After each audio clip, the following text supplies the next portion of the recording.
In today's rapidly shifting global marketplace, sustainability is no longer a distant goal. It's a key driver of strategic decision-making. As organizations seek partners who align with their sustainability values, buyer queries about supply chain carbon impact have become frequent and crucial. Responding to these inquiries with clarity and confidence requires precise communication rooted in the established terminology of carbon accounting, Scopes 1, 2, and 3. Understanding and properly framing your responses in this context demonstrates both transparency and commitment. When addressing questions about your supply chain's carbon footprint, begin by clearly outlining the fundamental framework. Carbon emissions are classified by the Greenhouse Gas Protocol into 3 scopes.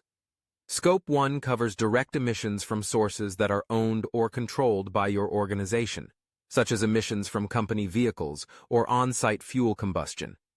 Scope 2 accounts for indirect emissions from the generation of purchased electricity, steam, heating, and cooling consumed by your company.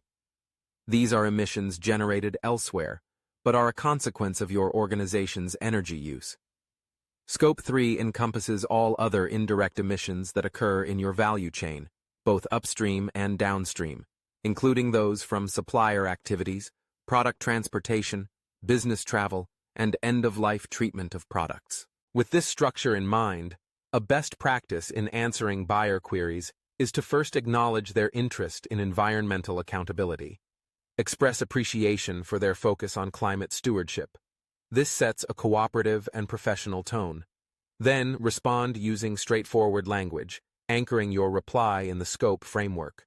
For instance, you might explain, "We track and report our greenhouse gas emissions in alignment with the GHG Protocol's Scope 1, 2, and 3 categories.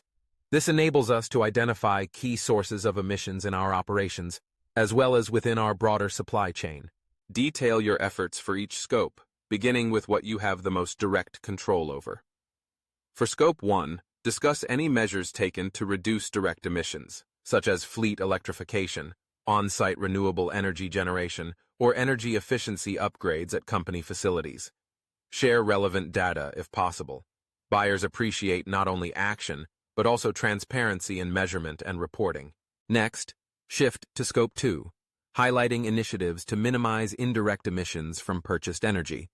This could include transitioning to renewable electricity sources, entering into power purchase agreements, or investing in energy-efficient processes and technologies.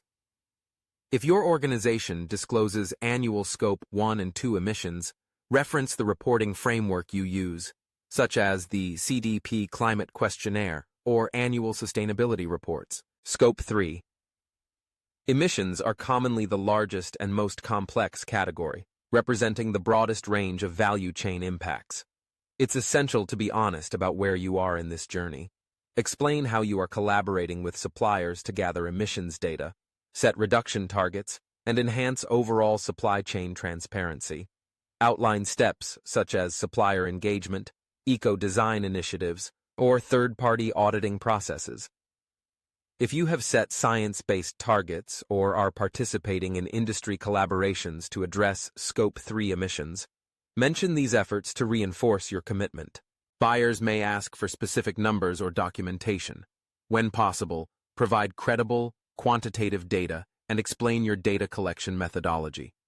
If your emissions reporting is evolving, communicate your progress and specify milestones on your roadmap, such as an upcoming full Scope 3 inventory or new supplier engagement programs.